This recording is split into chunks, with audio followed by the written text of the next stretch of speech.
오늘 세상이 멈췄어 아무런 예고도 하나 없이 꿈은 기다림 우리가 꼭 알아야 할 이번 주 가장 핫한 한반도 이슈들을 전해드립니다. 세상 가장 친절하게, 친근하게, 친숙하게 세상 어디에도 없는 친절한 한반도 시사톡, 친톡 시간입니다. 네, 먼저 저희 친톡의 가장 큰 자랑이죠. 한반도 시사를 아주 쉽고 유쾌하게 만들어주는 두 분의 친절 뇌생남들 소개시켜드려야 되겠죠? 네, 먼저 올해로 무려 28년 차 북한 전문 취재 기자시죠. 시사공인 북한통 이영종 박사님 나와주셨습니다. 안녕하세요. 네, 안녕하십니까. 친절 시사로 겨울나기 준비를 마쳤습니다. 야하. 또 한 분은 한반도 정세에 대한 폭넓은 지식과 유쾌한 입담까지 두루두루두루두루 다 갖춘 이 남자는 욕심쟁이 정대진 센터장님이십니다. 친절하자. 더 짧게. 친절하자. 네. 아 근데 나 할 말이 있어요. 오늘 왜 이렇게 미정 아나운서 이쁜 거예요? 비싸요. 진심인데? 산정호수 좀. 맞아. 내 산정호수의 마음에 밤에 또 갔다 오셨구나. 이렇게 호수 같은 잔잔하고 평화를 바라는 마음으로 그럼요. 시작을 해봐야겠는데 친절하면 이분이 또 빼놓을 수 없습니다. 나와야죠. 불친절하거나 어려운 내용 나오면 이분 이렇게 등장하죠.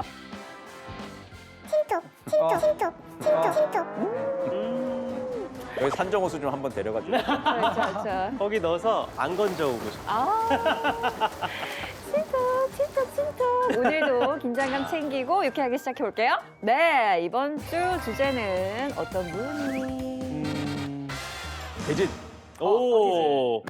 접니다, 저. 이번 주는 그동안 퀴즈 좀 어려우셨잖아요. 어려웠죠. 가로 넣기 주관식. 맞아. 너무 그래서 좀 어려워요. 문제마저도 친절하게 객관식으로. 그래요? 그렇습니다. 기대됩니다. 보시죠.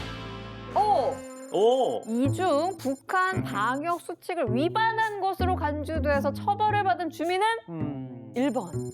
앞마당 나무에 까치집을 제거하다가 새끼 까치를 만져보고 마이. 2번. 길을 걷다 값비싸 보이는 금속 장식물을 주워 집에 가져간 대학생. 이거 일리 있다. 어허. 그리고 3번. 상어 모양이랑 비닐 풍선을 들고 온 동네를 돌아다니며 놀던 아이들. 4번. 동네 야산에서 죽은 멧돼지를 발견한 이웃과 나눠 먹은 광부. 이것도 5번. 우물에서 길어온 물을 끓여 식수로 사용한 주부. 다 말이 되는 것 같기도 하면서 안 되는 것 같기도 하고. 뭔가 좀 저는 그러면 3번 고를게요. 일단 비닐 풍선 들고 온 동네를 돌아다니며 놀던 아이들. 이거는 풍선. 남에서 올라온 거일 수도 있다. 삐라. 저거를 남측 삐라. 감히 너네가? 가만 안 둬. 약간 이런 느낌으로다가 3번. 또 듣고 보니 일리가 있는데 저는 딱 길을 걷다 값비싸 보이는 금속 장식물을 주워 집에 가져간 대학생. 이거는 우리나라여도 문제 아닙니까? 그렇네요. 아니 값비싸 보이는 물건이면 경찰서에 갖다 줘야지. 그걸 왜 그치, 집에다가? 그치. 그리고 하물며 북한이라면 이게 유물일 수도 있어. 네. 막 땅 파다가 막 고구려 시대 때 유물이 나오고. 그러니까 막 다시 내놓으라고 막 난리가 난 거지. 이 문제를 다시 보셔야 돼요. 네. 출제자의 의도를 파악해야 됩니다. 방역 수칙을 그렇죠, 위반한 그렇죠. 것으로 방역 간주된 수칙. 거. 아유 이보세요. 네. 몰라요. 우리 방역 수칙 보면 코로나균이 금속 쓰댕에 많이 있대잖아요. 쓰댕이라고 하면 안 되는구나. 스테인레이스. 우리 정대진 교수님, 저희 중에 답이 있긴 있습니까? 오늘 성적이 좋은 것 같습니다. 답이 있습니다. 진짜? 정답은 네. 비닐 풍선 들고 온 동네를 돌아다니며 놀던 아이들. 길을 걷다 값비싸 보이는 금속 장식물을 주워 집에 가져간 대학생. 정답은 1번. 뭐예요? 정답이 있다면서요? 기억이 안 나는데 뭐지? 그리고 2, 3, 4도 정답이에요. 그런 게 어딨어요? 뭐야, 이거. 사기네. 2, 3, 결국 다 정답이었던 거예요? 그렇죠. 5번 물 끓여 먹는 건 일단 아니죠. 네. 그죠? 끓여 먹는 거는 그러네요. 뭐 하나 빼고. 철저하게 방역을 하고 소독을 하는 거니까. 아니, 근데 진짜요? 1번. 까치집을 제거하다가 새끼 까치를 만져본 꼬마 아이도? 그렇죠. 이게 코로나 바이러스를 뭐가 어떻게 옮길지 모르는 거예요. 야생동물과 접촉을 했고 또 정체를 알 수 없는 물건들. 뭐 이런 거 있잖아요. 금속 자원식물, 그런 뭐 이런 거 만지는 거 이런 건 절대 안 된다는 거예요. 아, 정말. 그리고 이걸 그냥 단순히 조심해라. 너희들 개인 인생 뭐 병 걸리면 안 되니까 주의하십시오. 이제 이런 차원이 아니라 대단히 엄중하고 묵과할 수 없는 반당 반국가 반인민적 행위라고. 그렇게까지.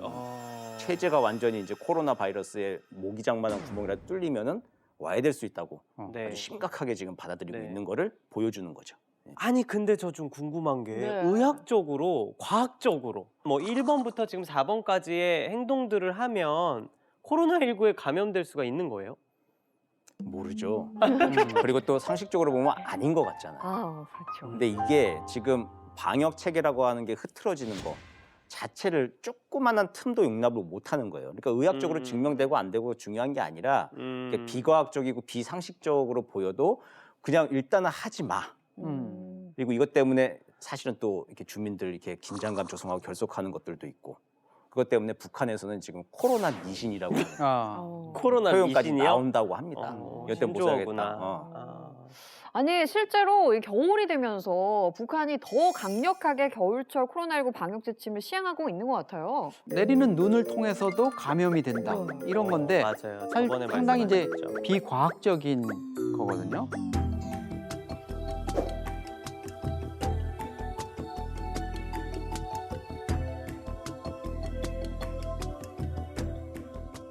그리고 뭐 물건을 통해서 해외에서 이렇게 반입되는 어떤 물건을 통해서도 감염될 수 있다. 그래가지고 막 한 달까지 방치해놓고 이런다 그러는데 겨울철에 바이러스가 더 활기를 띈다. 이것도 사실 그 예방의학 이렇게 하시는 전문가분들 얘기 들어보면 신빙성은 없다. 네, 그냥 밀폐된 데서 생활을 하고 추워지면서 이제 그런 문제가 나타나는 거지 어떤 그런 건 아니다 이런데 사실 최근 들어서는 약간 북한도 좀 느슨하게 어쩔 수 없이 이렇게 좀 풀어주는 것도 있는 것 같아요. 예를 들어서 뭐 바닷물 이런 거 통해서 흘러온 조류에 의해서도 바이러스에 감염된다 이렇게까지 말도 안 되는 상황으로 이제 그동안에 좀 규제를 해왔었는데 이제 뭐 어로 작업, 물고기 잡는 거 이런 거를 막을 수가 없잖아요. 그렇죠. 그러니까 이제 과거에 뭐 염전에서 소금 만드는 것들, 물고기 잡는 거, 해조류 채취하는 거 이런 것들 다 금지했던 거를 방역을 좀 통제하는 범위에서 슬슬 좀 하고 있다. 아니 근데 박사님 북한이 이렇게까지 코로나19 방역에 집중 정도가 아니라 집착하는 이유도 맞아요. 어느 정도 이해가 가기는 하는데요. 북한은 백신 접종을 안 하고 있는 건가요? 일반 주민들 같은 경우에 지금 2,500만 주민 중에서 한 4만 명 정도를 검사만 한 상태예요. 검사를 해보니까 코로나 환자가 한 명도 없었다. 이게 이제 북한의 주장이고 북한 그리고 아프리카의 최빈국 반열에 들어가 있는 에리트리아 거의 한 2개 국가만 지금 에리트리아라는 나라가 있어요. 그러면 또 그 해당 나라에서 또 엄청나게 그러네. 있으니까. 죄송합니다. 에리트리아 국민 여러분. 에리트리아는 사실 뭐 그 아프리카, 수단, 에티오피아 사이 홍해 연안에 있는 작은 나라예요. 저도 뭐 이번에 이제 이 네. 외신 보도를 보고 알았는데 아, 아프리카 국가 수준만도 못한 그 반열에 지금 북한이 상당히 어려운 상황에 있다 이렇게 돼 있고 네. 지금 뭐 국제사회에서 계속 네. 아스트라제네카 백신도 한 210만 회분 주겠다 오. 여러 가지 제안을 하고 네. 준비까지도 마쳤어요. 아. 북한이 지금 그런 부분에 대해서 좀 모르겠어요. 속내를 도대체 왜 안 받지? 왜 안 받지? 저희도 이제 그럼 어휴, 이제 그럼 어휴. 지난주에서 2연타를 맞고 나니까 그러니까요. 정신이 좀 혼미해지는데 어. 저는 백신 문제에 대해서 뭐 에리트리아 얘기까지 하면서 친절하게 설명 그러네요. 한 에리트리아 분이 얘기까지 없는데. 해주셨는데 네. 이상하네 노친톡도. 그러니까요. 노친톡 박사님이 불친절한 게 있었나요? 너무 답답하네요. 뭐가? 백신 접종률만 높이면 주민들이 겨울에 당연히 내려야 하는 눈이나 매일매일 배달되는 우편물 같은 걸 무서워할 필요도 없을 거잖아요. 북한은 대체 왜 백신 지원을 거부하기만 하는 걸까요? 왜요? 아니 그거를 박사님한테 따지면 어떡하나요? 그 의견이군요. 의견. 네. 다행히. 네. 아니 근데 사실 저는 저 노친톡의 의견에 조금 좀 공감이 가는 것 같긴 그렇긴 해요. 하죠. 이 질문에 사실 속 시원하게 답해주는 곳이 하나도 없어요 지금. 무슨 특별한 이유라도 진짜 있는 건가요 박사님? 그러니까 9월 달에 코백스에서 중국산 백신 297만 회분을 제공하겠다 이렇게 북한에다가 타진을 했어요. 3월 달에 그때 197만 회분 제안했던 것도 북한이 여러 가지 기술적 이유 이런 걸로 네. 이제 받지를 않았잖아요. 네. 다른 나라에나 줘라 이랬는데 이번에 297만 회분 이것도 다른 나라에나 줘라 이랬다는 아니 거예요. 왜요? 왜 근데 그런 이게 거죠? 중국산이라서 북한이 맞기 싫은가? 예. 북한도 받고는 싶은데 아. 이 계속 좀 의심을 하는 거예요. 음. 이 백신의 효용에 대해서. 아. 그래서 이제 중국산 백신을 이번에 거부한 거 북한이 뭐 중국하고 혈맹 관계인데 왜 안 받을까 이런 의문이 있어가지고 좀 추적을 해봤더니 몽골이 네. 중국산 백신을 받아가지고 아 이제 방역 제대로 했다 조치했다 이렇게 백신 접종 완료했다 이렇게 했는데 폭증을 했습니다. 확진자 수가. 아마 북한이 그런 점을 의식해가지고 이건 안 받겠다 이런 거 같고 3월 달에 197만 회분도 사실 그때 얘기 들어보면 아스트라제네카 말고 네. 딴 거 좀 줘라 아. 이렇게 얘기했다는 거예요. 그래서 모더나나 화이자 네. 뭐 이런 거. 우리가 원하는 정도의 수준이 아니면 아예 안 맞고 음. 말겠다라는 건데, 근데 북한은 이렇게 백신 지원을 거부하면서 지금까지 뭐 확진자나 코로나로 인한 사망자가 없다라고 강조를 하고 있는데 실제로는 코로나를 의심할 만한 상황들 많이 포착이 되고 있잖아요. 사실은 오. 어떤가요? 그러니까 북한 관련 전문 매체들이 현지 소식통들을 인용을 해서 호흡기 질환, 뭐 폐렴 증세 같은 거 보여서 사망하는 사람들이 늘어나고 있다. 그 얘기들이 나오고 있는데 최근에 한 11월 3일 날에는 그 청진이라고 하는 곳에서 거기서 한 지역에 며칠 사이에 한 10명 정도의 이 결핵 환자가 실려왔는데 이 사람들이 이제 독감 진단을 받고 사망을 했다. 근데 이제 결핵에다가 독감 뭐 증세 있고 하면은 당연히 이제 열도 나고 코로나19로 의심할 만한 그런 이제 증세들을 좀 보이고 있죠. 근데 병원 측에서는 이 사람들이 이제 영양실조 때문에 죽었다라고 얘기를 하고 있지만 이게 사람들은 또 이제 불안에 떨고 있는 거고 또 병원에서도 뒤처리가 굉장히 좀 이게 또 좀 비상식적이었어요. 뭐냐면 사망 소식만 가족들한테 알려주고 그냥 바로 인근 야산에 매장을 했다는 거예요. 이게 좀 유가족 입장에 통탄할 만한 일이죠. 그러네요. 근데 이제 그렇게 급하게 이렇게 그 코로나19 관련 의심 증세를 보이면 굉장히 강력하게 대처를 하는 거죠. 아니 근데 이런 걸 보면 안타깝지만 북한이 심각한 경제난과 식량난에도 불구하고 아직은 국제사회에 문을 열 생각은 없는 것 같거든요. 방역도 정면 돌파 자력갱생을 선언했어요. 방역마저도. 네. 그러니까 노동신문은 22일 날 이제 거기서 한 기사에서 과학기술로 방역 장벽을 더 높이 이제 이런 걸 얘기를 했습니다. 그러니까 과학기술의 시대인 오늘날 그 비상방역 시대에서도 우리가 과학기술에 의거해서 비상방역 사업을 해야 성과를 낼 수 있다. 이제 하면서 우리 외부 도움 없이 북한 스스로 과학기술을 발전시켜서 이 위기를 돌파해 나가겠다. 이제 그런 그 취지의 내용을 또 대대적으로 보도하기도 했습니다. 아니 근데 뭐 자력갱생 다 좋은데 북한만의 과학기술이 구체적으로 어떤 걸까요? 백신을 직접 개발하겠다는 걸까요? 뭐 그러면 좋겠는데 그 과학기술이 뭔지를 밝히진 않았어요.